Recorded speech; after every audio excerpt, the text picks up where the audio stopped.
Section 1. You will hear a man called Ken talking on the phone to a friend called Liz about holiday accommodation. First, you have some time to look at questions 1 to 6.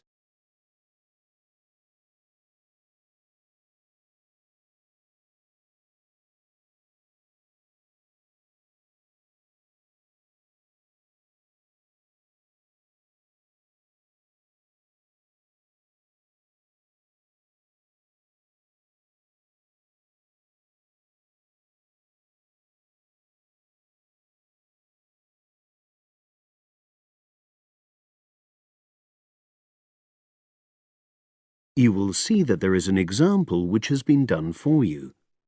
On this occasion only, the conversation relating to this will be played first.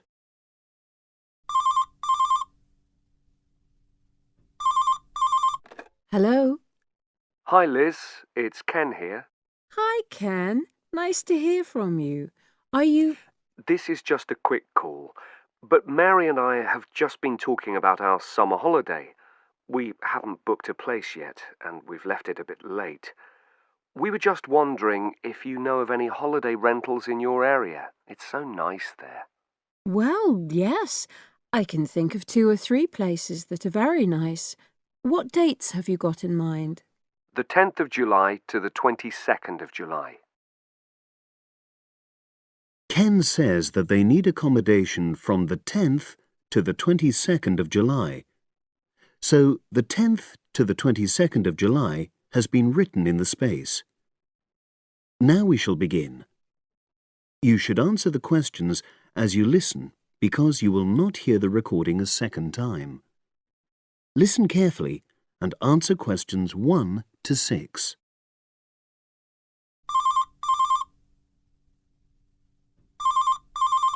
Hello.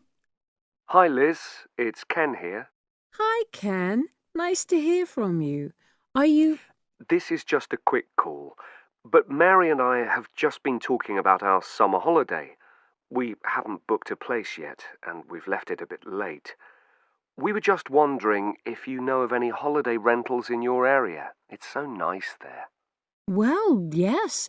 I can think of 2 or 3 places that are very nice. What dates have you got in mind? The 10th of July to the 22nd of July. Oh, yes. That is quite soon, isn't it? Well, there's a place near here called Moonfleet. Is that MOONFLEET? That's right.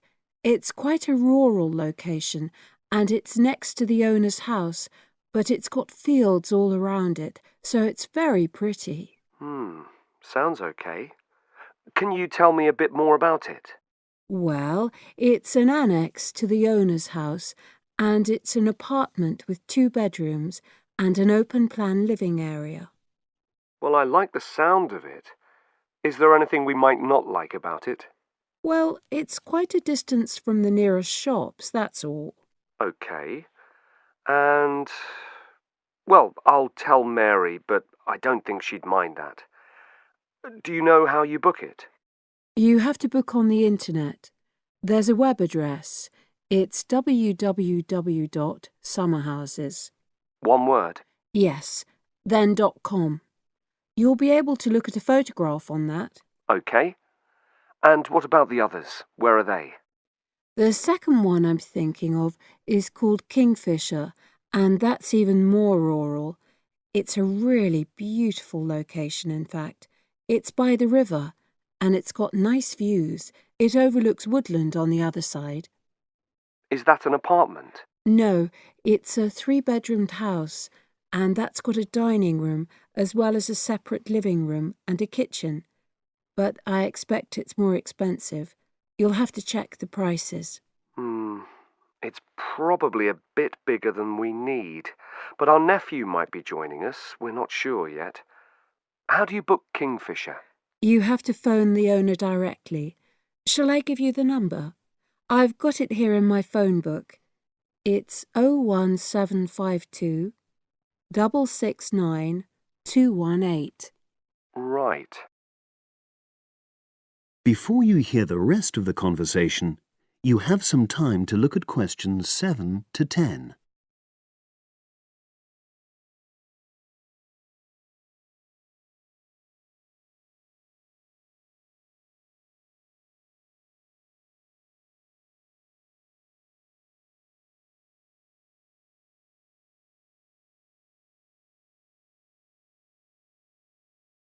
Now listen and answer questions 7 to 10. And you mentioned a third place? Yes, there's a house that my sister stayed in last year. It's called Sunnybanks. Nice name. And the location of that one is rather different. It's in the centre of a village, but it's a very small and quaint place. Did your sister like it? Oh, yes. It's by the sea, so her children really loved it. What's the accommodation like? I'm not sure about the number of rooms because I haven't been in it myself, but I think she said it's quite spacious, and I know it's got its own garden. It's not very big, but it's not shared with anyone else, and it's supposed to be very pretty. Any snags, problems? The only other thing I can think of is that there's nowhere for parking. The streets are too narrow, so you have to leave your car somewhere else and then walk to the house. It's only about 10 minutes away, but... OK. Well, I don't think it matters personally. How do you book it? There's an agent you have to contact. I don't know his details, but I can ask my sister and let you know tomorrow. Thanks, Liz. That'd be great. I'll talk to Mary and see what she says. Thanks for your help. That's okay, Ken. I'll speak to you again tomorrow. I hope you find what you're looking for. That is the end of section 1. You now have half a minute to check your answers.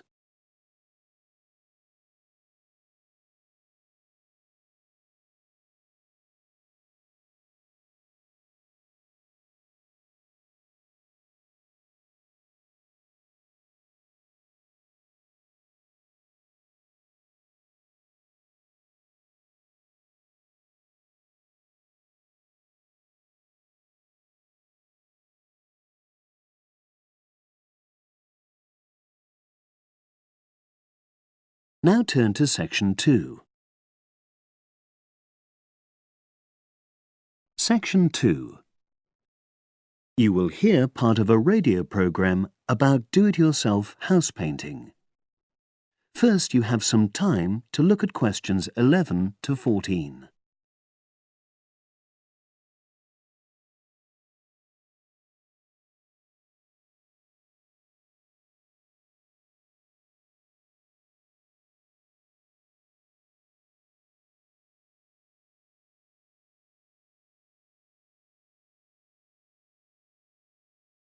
Now listen and answer questions 11 to 14.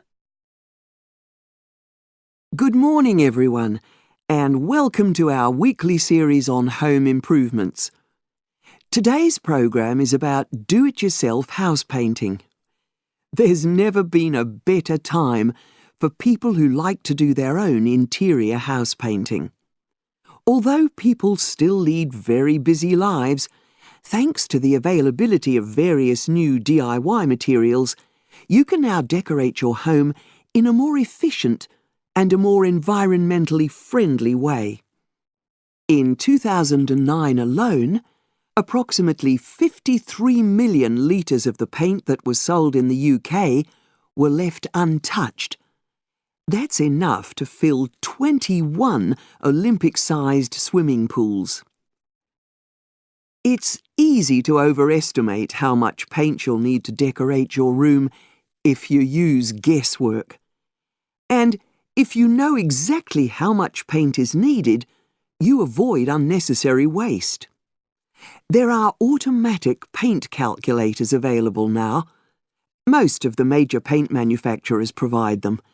Look on their websites or just Google paint calculator and see what comes up. Then simply measure the circumference and height of the room in metres, enter this into the calculator along with the type of surface you're painting, and it will tell you how many litres of paint you'll need. But If you do end up with leftover paint, you can donate it to an organisation like Community Repaint. They will take the paint from you and redistribute it to local charities and voluntary organisations, so it goes to a good home. You can find more information about Community Repaint on communityrepaint, all one word, .org.uk. Now you have some time to look at questions 15 to 20.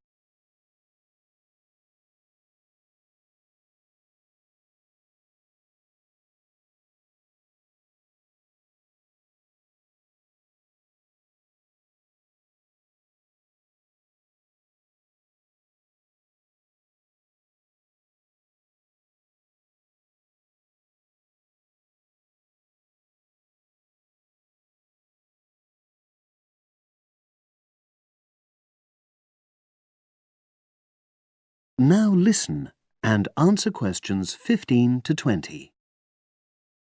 Another way of avoiding paint wastage is to check you're completely happy with your colour choice before starting to paint. For example, you can get a small sample of the colour you're thinking of using, then paint a board and move it around the room, so you can see how it looks against your furnishings and in different lights. Also, it's always better to buy high-quality paints because you get what you pay for. If you buy cheap paint, you might need to apply 2 or 3 coats to achieve the same coverage that you'd get from 1 coat of a good quality paint. You could also spend a week on a job that could have been done in a day or 2. And consider the environment. Most paint manufacturers now sell water-based paints that don't contain harmful chemicals or give off harmful odours, so get one of these. You can also buy paint that's packaged in recyclable containers. There's a lot more choice than there used to be.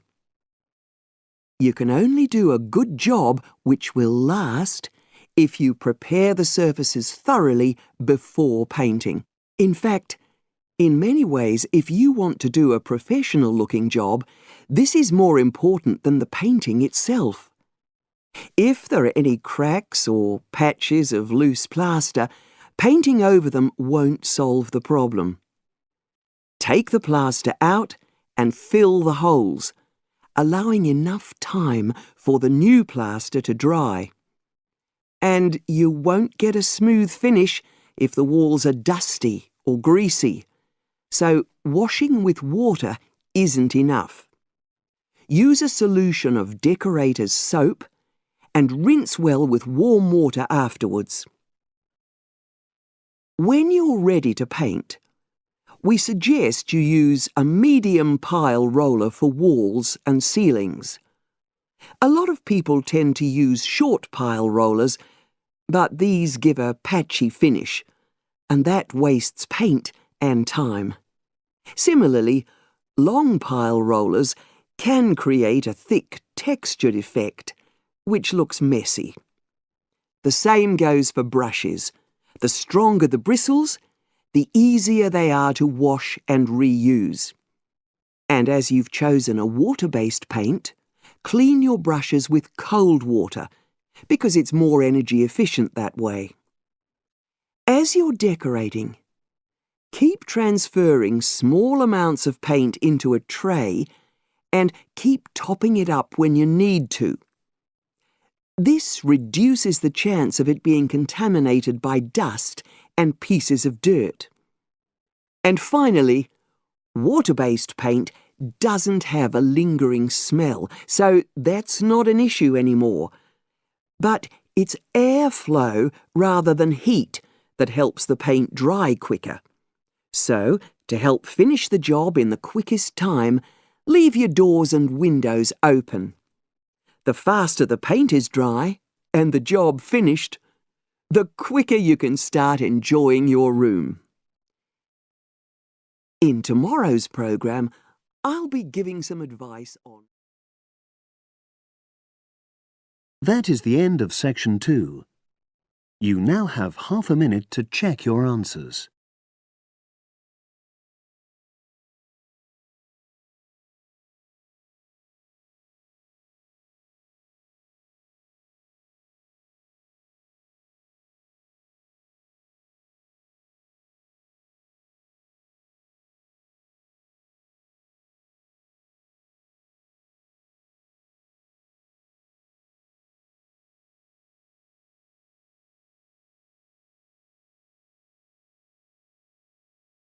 Now turn to section 3.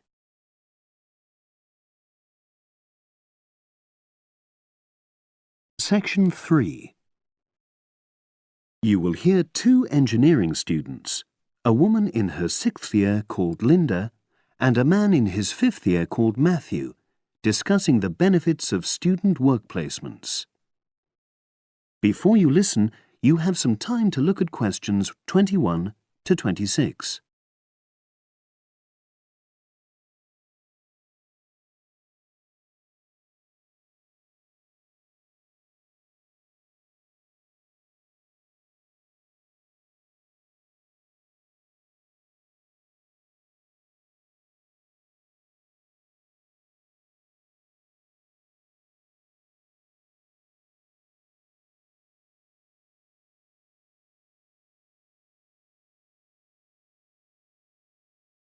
Now listen and answer questions 21 to 26. Hi, Linda. Can you spare a few minutes? Hello, Matthew. No problem. I just wanted to talk to you about temporary work placements. I've never really thought there was a good reason for doing one. I've got some savings, so I don't really need the money at the moment. But I've had an email from the university about a vacancy that looks quite interesting. You did a placement last year, didn't you? I did, yes. In my case, I wanted to find out if I was making the right career choice before I began applying for permanent jobs. I thought I wanted to work in car manufacturing, but I wasn't sure, so I applied to Toyota. What was the application process like? Lengthy. There were a lot of different parts to it. The dullest one was a psychometric test. You know, when you have to answer loads of questions about yourself. And you're trying to guess what's the best thing to say. Yes. Then there was an activity that we did in groups, which I found really fascinating. Engineers are renowned for being a bit unsociable, but I thought we made a great team. And we had an individual task too. We had to sort through various business documents and prioritize them.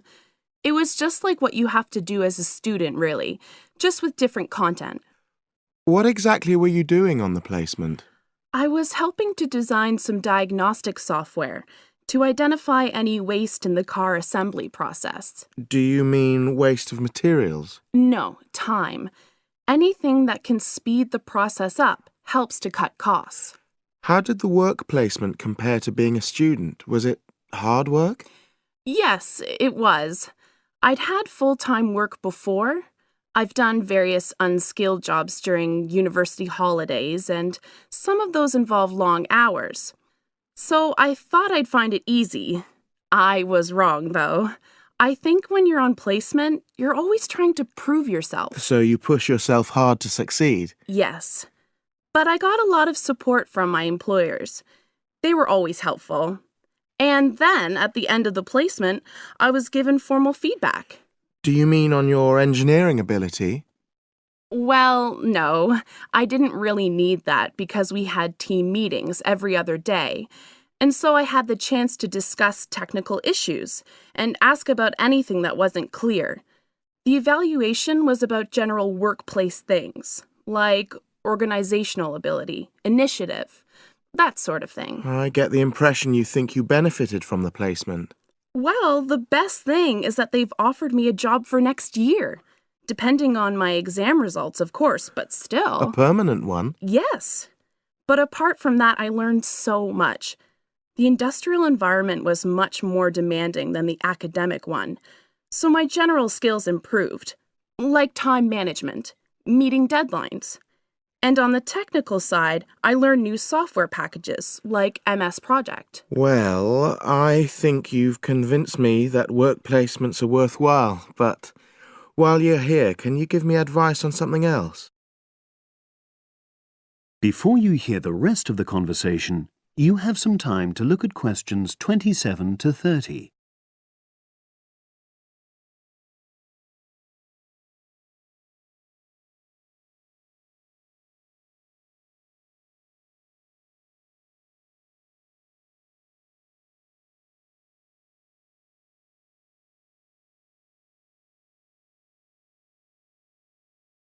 Now listen and answer questions 27 to 30.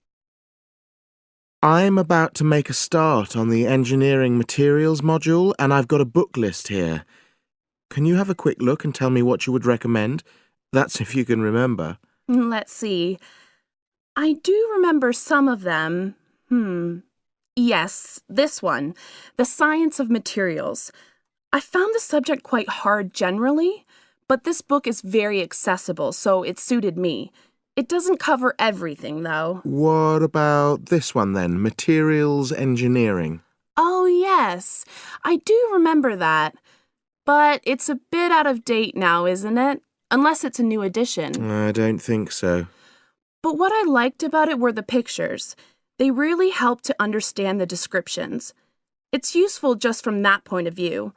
Let's see, what else? Oh, yes, that one there, Engineering Basics. I think out of all these, that's got the widest coverage. But I've looked at the contents page and it hardly mentions nanotechnology.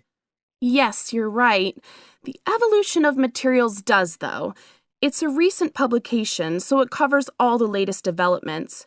It's a bit thin on the 1960s, though, and that decade was quite important. Well, it sounds as if they all complement each other in some ways. I don't suppose you can lend me... That is the end of section 3. You now have half a minute to check your answers.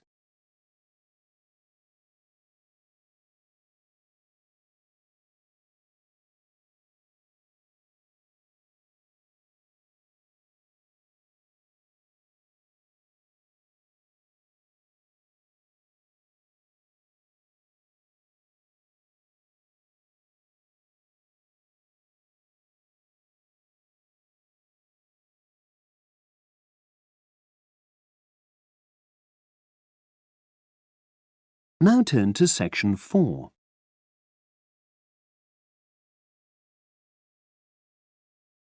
Section 4. You will hear a historian giving a presentation about techniques to identify the origin of handwritten books from the Middle Ages. First, you have some time to look at questions 31 to 40.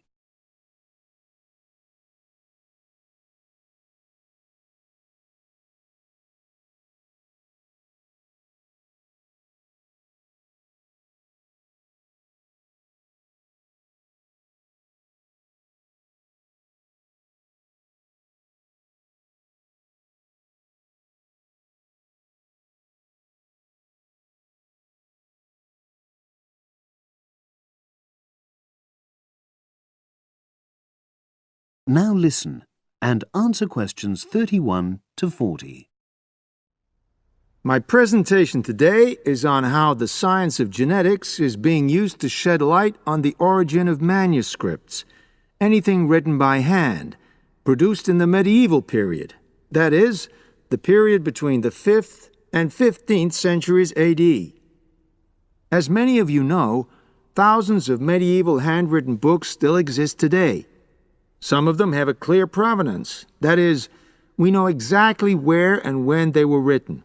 But the origin of many manuscripts has been a complete mystery, that is, until 2009, when geneticists started using DNA testing to shed light on their origins.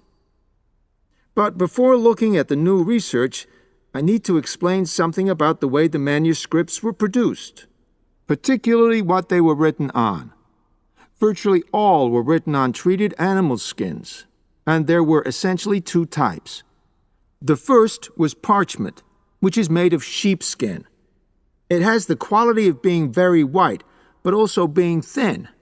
It has a naturally greasy surface, which meant it was hard to erase writing from it. This made it much sought after for court documents in medieval times. The second type is vellum, which is calfskin. This was most often used for any very high-status documents because it provided the best writing surface, so scribes could achieve lettering of high quality. So, once the animal hides had been chosen, they had to be prepared. Where the right materials were on hand, the skins were put into large barrels or vats of lime, where they were agitated or stirred frequently. But if lime wasn't available, then the hides were buried. Both these techniques were designed to cause the hair to slough off and the skins to become gelatinous and therefore more flexible. The next stage was to put the hides on stretcher frames and pull them very tight. While on the frame, they were scraped with a moon-shaped knife in order to create a uniform thickness. For parchment, that was the end of the process. But for vellum, there was an additional stage, where it was bleached in order to achieve the desired color.